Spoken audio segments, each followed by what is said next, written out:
A reading from the Holy Gospel according to Matthew chapter 9 verses 14 to 15.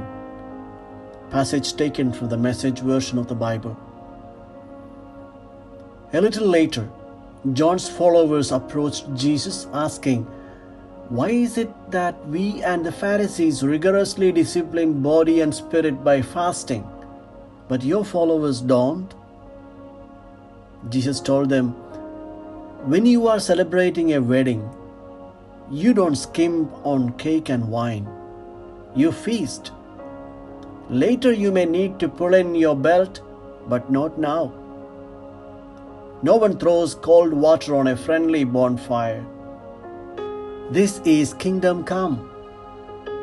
The Gospel of the Lord.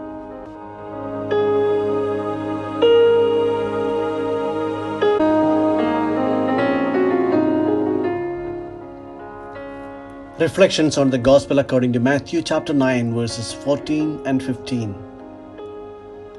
John the Baptist had an ascetic life and perhaps followed the austere lifestyle of the Qumran community, which had its life in the desert, away from the contaminations of the outside world. They spent their time in study of the scriptures, preparing for the coming of the Messiah through rigorously disciplining body and spirit by fasting and penance. Evidently, his followers followed the lifestyles of the Master. The Gospels have also recorded that some of the disciples of John the Baptist later on became the disciples of Jesus. Hence, the disciples of the Baptist and Jesus must have been friends and knew what was happening in each camp. Now, the Baptist camp perhaps must have been a little envious of the more relaxed lifestyle of Jesus' disciples. Maybe there was even a bit of self-righteousness in this question, implying that it was high time for Jesus to make his followers shape up and follow the common practices of such religious groups. We should not forget that the Gospel of Matthew, which was written over 40 years after the death of Jesus, was trying to address certain issues that the community of Matthew was facing. The Judaizers in the early church were perhaps making life complicated for the young community of believers by introducing all the rules and regulations and traditions of the Jewish religion.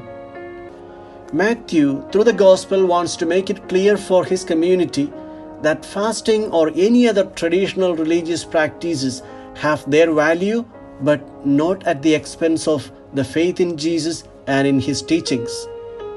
He teaches us to be people of joy and the joy of being friends of the bridegroom, the friends of Jesus. We all sometimes make our lives harder than they need to be by taking on more than Jesus expects of us. We complicate what could be straightforward. Jesus taught us to love God and God's people. Every other regulation that goes against love and charity is not from God. Maybe we should avoid getting tied up in knots trying to figure out minor details of life.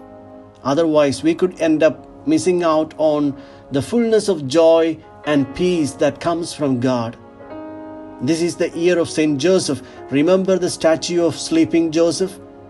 Pope Francis had said he loves this statue so much. When confronted with complicated issues, he would write a note and place it under the statue of Saint Joseph and go to bed for a peaceful sleep. Let us be joyous people of the resurrection.